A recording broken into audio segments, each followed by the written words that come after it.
tu na peke. Harka kasi fuudhee haa qabatu na peke. Haa qabatu jireenya kee. Ana waa'ee hafuura qulqulluu nama barsiisanis.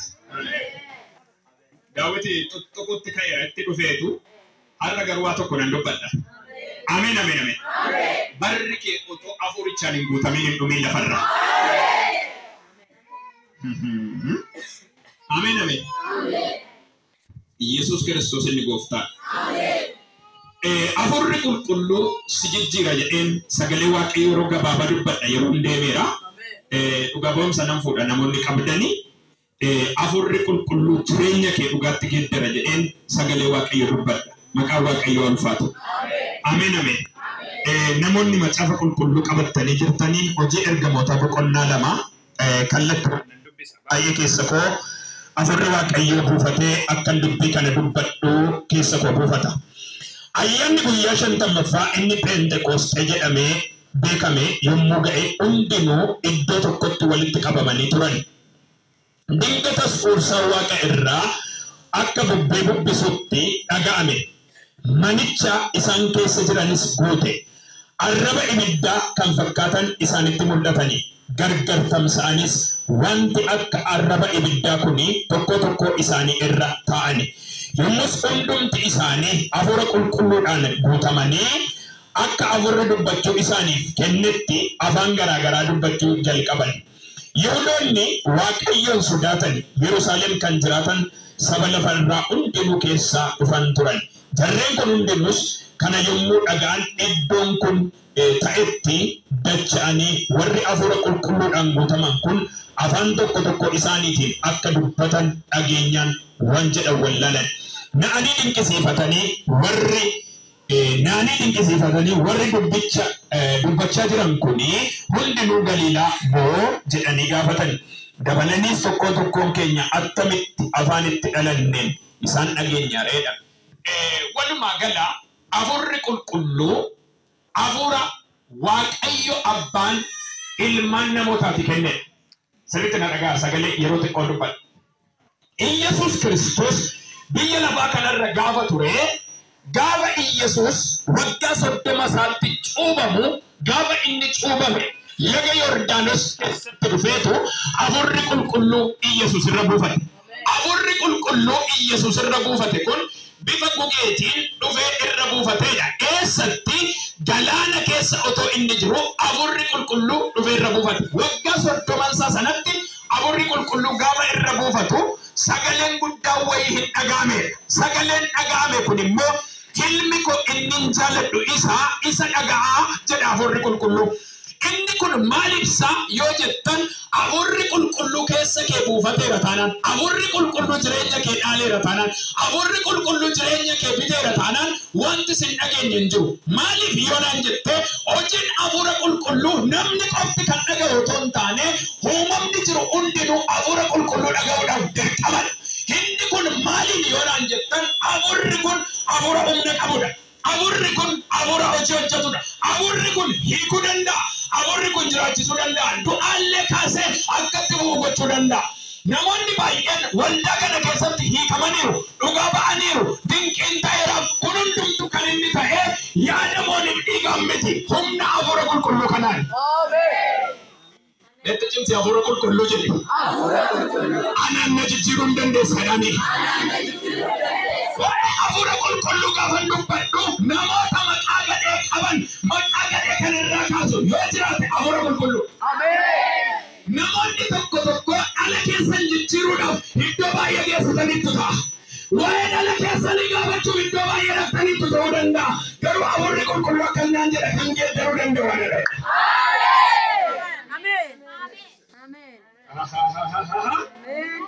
Adulaala keessatti mootonni namoota jijjiiruu hin dandeenye yoo jiraate warri gorsanii jijjiiruu kan hin dandeenye yoo jiraate waldaan kiristaanaa gorsitee geeddaruu kan dadhabde yoo jiraate kanarra waa dhaga'ee humna hafuura qulqulluun namni hin geeddaramne. Harka ol kaasa inni adda harka ol kaasa. Hafuurri qulqulluu akka jechaa jira siin jijjiira siin jedha. Siin jijjiira siin jedha. Jijjiiramuu jechuun geeddaramuu jechuudha. Ila dhaggeeffadhaa. Jijjiiramuu jechuun geeddaramuu jechuudha. Geeddaramuu jechuun adii yoo ta'e gurraacha ta'a. Diimaa yoo ta'e adii ta'a jechuun jijjiiramuu jechuun akkas. Amala kee namni beeku. Dargaggeessa dargaggeettii biyya kanatti maqaa gadhee qabdu yoo jiraatte as keessa hafuurri qulqulluu garuu jijjiiree si dhaaba sumaan. Hello. Ramazina Mahashia. Hello. Hicciitiin Itoophiyaa keessatti tajaajiltoonni baay'een hasbaanii mul'atan maali? Hafuura qulqulluuti. Ameen. Ameen. Hafuura kanaan otoo hin dhaalamin garuu lafa kanarraan darbiin humna dhiiga Yesuusi. Hafuurri qulqulluu waan inni gargaaru sitti masiritti. Rabalasiaan tokkotorrootee limehinemeeshiya. Yesuus Kiristoos hafuurri qulqulluu gaafa isarra buufatee kallattiidhaan eessa dhaqe yoo jettan magaala beekamaa keessa miti kan dhaqe. Namni hafuura qulqulluun guutame maal ta'a kan jedhu fudhatee Yesuus Kiristoos hafuura qulqulluun guutameetu Maatiyos boqonnaa afur irratti lafa onaatti ba'e. Eessatti ba'e? Eessatti? Lafa onaa. Hafuurri qulqulluudhaan gaafa guutamte investara ta'uu qofa miti kan ilaaltu. Dhibuun jira, salphachuun jira, gadduun jira, boo'uun jira. Yesuus Kiristoos alleluuyaa akka gara sagalee waaqayyootti weellaa mahasiya. Gara lafa onaa erga deemee seexanaan qorame. Seexanni Yesuus Kiristoos dura dhaabbateetu itti haasa'uu jalqabe. Maal ta'eetu fuuldura dhaabbate? Seexanni kan fooniin si sodaatu dhiisiiti. Hafuuraan guutamteeyyuu seexanni jireenya kee loluu hin dhiisa miti. Hele dhaggeeffadhu icciitii. Icciitii hafuura qulqulluu sunitti na dhagaa. Yesuus Kiristoosiin akka jedhe erga guyyaa 40 halkan 40 soome. Namni amma daqiiqaa 30-40 iyyuu kadhachuudhaaf jilba akkas ta'a. Tokko immoo achuma iddoo jilbeeffatetti raffisa. Guyyaa meeqan jedhe guyyaa 40 halkan 40. Eliyaas namni waaqayyoos guyyaa 40 halkan 40 erga soomee dinqii arge. Hello. Ameen. Kaayyoo qabda taana namni kadhannaa waasii jijjiira. Akka namni kadhatu iyyuu kan godhu hafuura qulqulluudha. Hafuura qulqulluu malee namni jilbeeffatee waan jedhu hin qabu, waan jedhu hin beeku. Kan sin dubbattan, kan sinitti argisiisu, kan sini dubbatu hafuura koo waaqarraa sinii mana erga. Ergameeraan as keessa buufatee humna dhiiga Yesuus. Harka kaasi gara kootti kanaa eegdate wayin dhufaa. Si keessa buufatee humna dhiiga Yesuus. Har'a garuu si keessa socho'ee akka hojjetu mana jeta maqaa Yesuus. Harka laphee godhadhaan Ramazina Mahashia. Weekatarree lehenemeesha. Harka laphee godhadhaan hafuurri qulqulluun keessa buufateera jedhe. Lapheen koo jedhi iyyiti. Iddoo buufata hafuura qulqulluuti jedhi. Si keessa dheera waan hamaa. Harka kaayyanbeera. Si keessaan waan hamaa iddoo qabate. Si keessaan dhuguudha waan hamaa iddoo qabate. Har'a kaasee laphee kee gadhiisiseera dukkanaa. Hallelujah.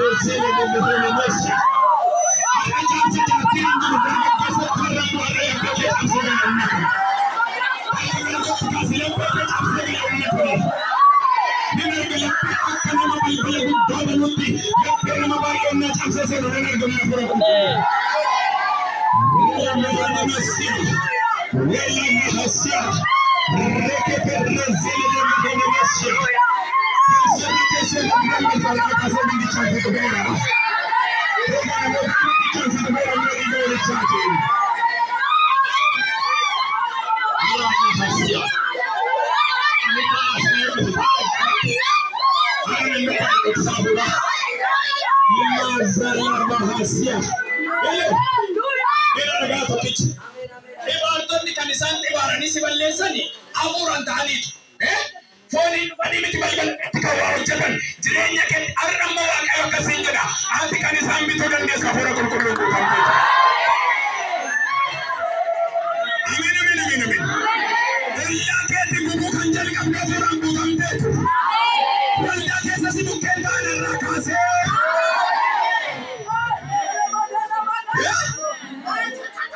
Salbatti waan salbatti qabinatu kabajni kiristaanaa hafuura qulqulluudha. Ulfinni kiristaanaa hafuura qulqulluudha. Bareedinni kiristaanaa hafuura qulqulluudha. Hafuurri qulqulluun nama wallaalaa beekaa godha.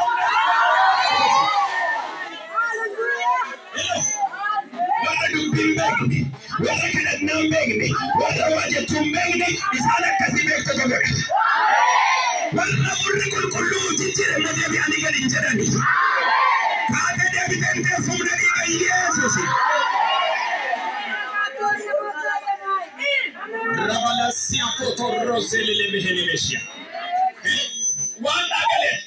Engada ayana man engada. Guyana le chu Jesus Kristus to kabanyo. Hada mana kofana boru ayana wagati kan jennu rifeensa no jechifa dhettena fuutee baatu. Otonu na fuutee baatu jaartiin nama guddoo uffata uffattee miidhagdee deemti bishooftu keessa. Jaartiin nu bira geesseetu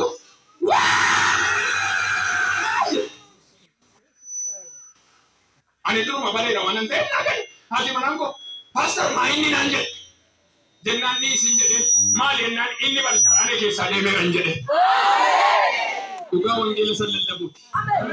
Jaartiin nu bira dabartee iyyaanuma qajeeltee iyyisiisatuma keessaa qajeeli. Karaa deemti natti hin buune.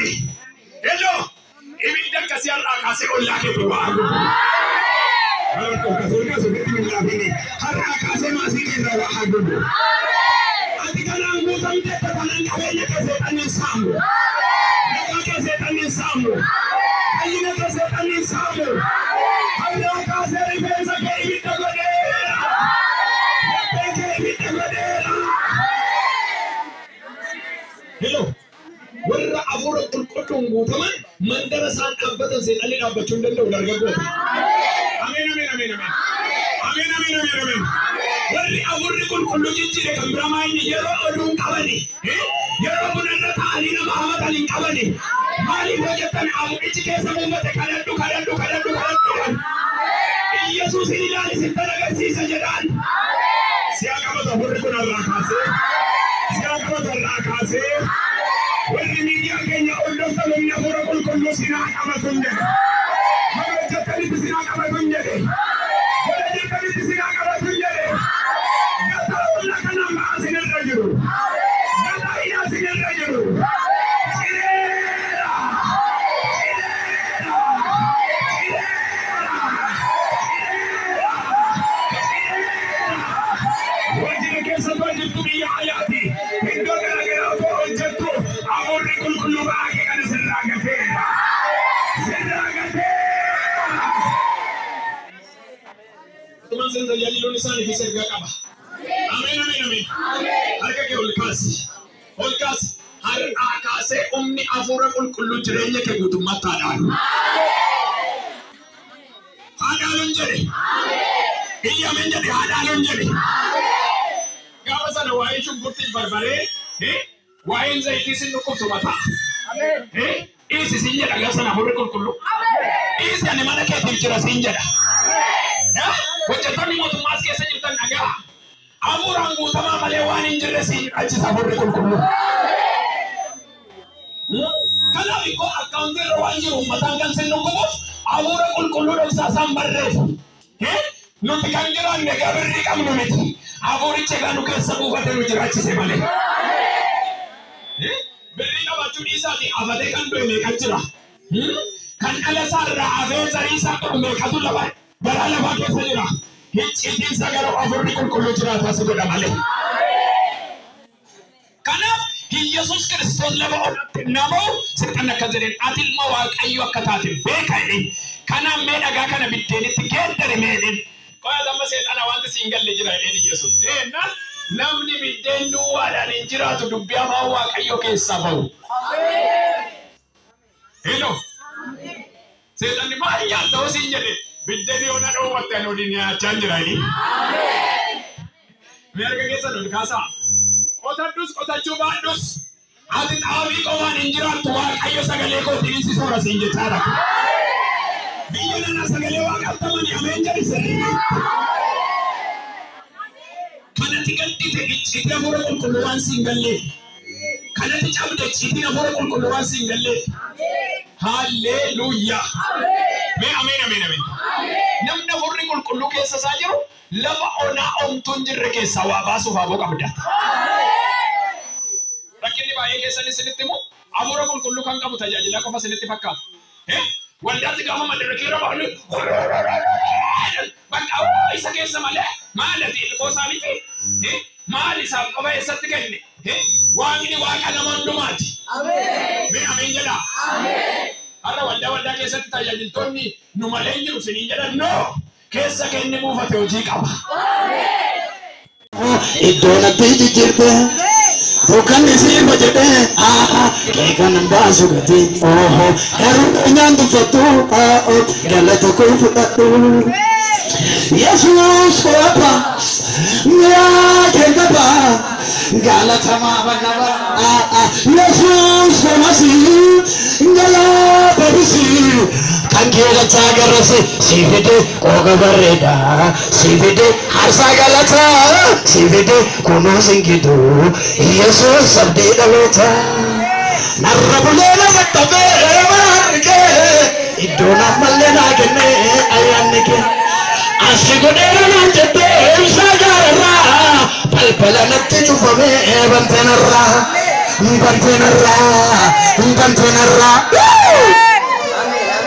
hindandamu anisiati ndabalandema Argara sana hajudani ani dandamu rani tumura fanjara nama abidu ira pala keso kira rasa kake ani dandamu rasi jadi ani dandamu ya mayo makayo tati dandamu ya ragore alaba kana maglaria hindandam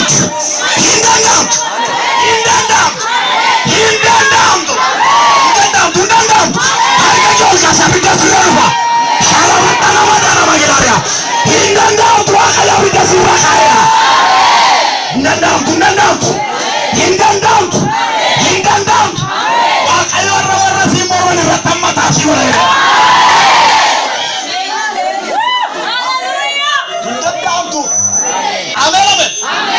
Kinab gadintesu jechab gadintesu harap ita mo yasi kasana.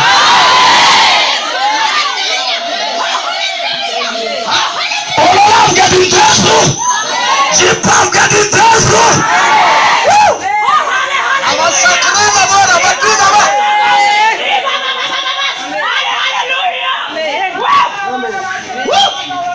Niamenda.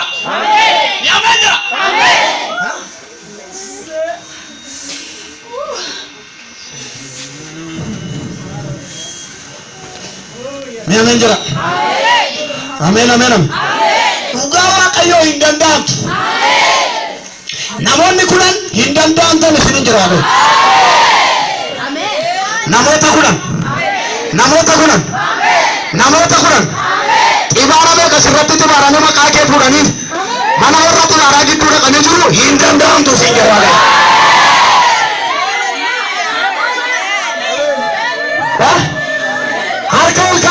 Lapa makan kita jumpi goli nak warna kasih. Oh, udah kage. Lapa foto kita jumpi goli nak kasih kayu warna kasih. Sabar.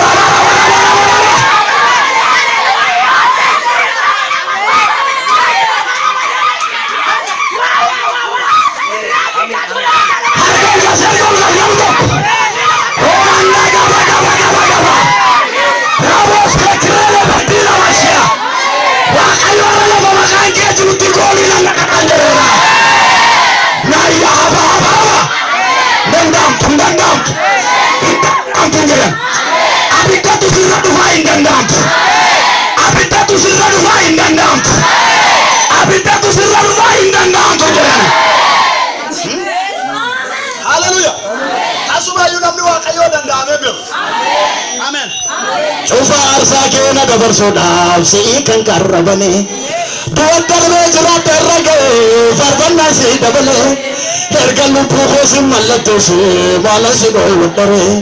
Saole bona timir mirsina nasi dua amarare. ati mootetta bootiko gaara golgoota sibeeka dhangalafteetta toofoko duoluppuun sinfayeeka ampayeera ampayeera ampayeera ampayeera ipinni kumadume fiidaan baafameera annan jaalatamemi saawwajibameera naafannoo naasoofe binni qaanaera galmeen galagaleera amarreera ampayeera ampayeera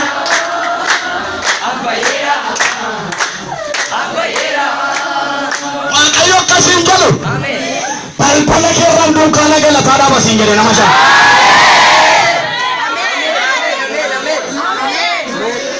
akkeedha waaqayyo simiti namni salphatu iddoo kee waan anta warrachiisuun qabanaan jedhee fayyadudha.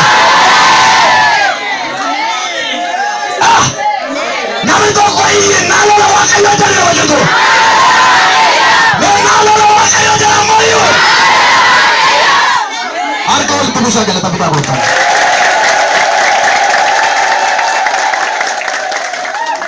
Ameen. Ameen.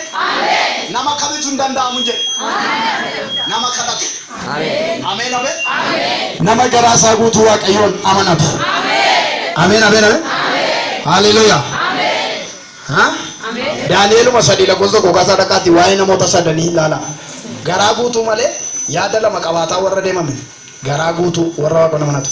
Faarsaa 40 lakkoofsa tokko kaasaa dhaqaa ilaala. An abdii guutuudha waaqayyo nan eeggadhe. Immoo gara kootti jedhee iyya koo anaaf dhagaye. Inni boolla uursaa bishaan sodaachisaa keessaa dhoqqee akka suphee nama qabatu keessaa harkisee. Hin baata. Harka ol kaas. Killaa diinni sitti ijaaree diigee si baasanii waaqayyo. Hin baata. Hin baata. Nama eebbaan ba'u waldaa kana keessa jira.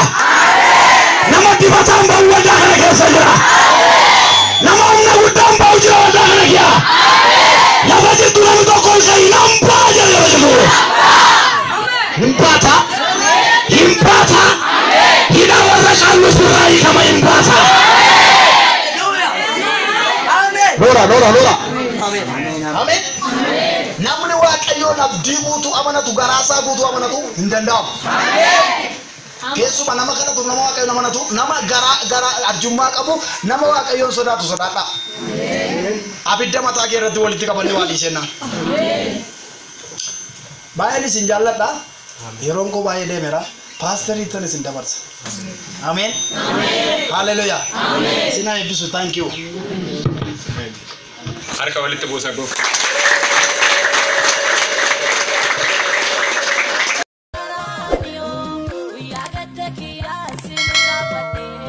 We are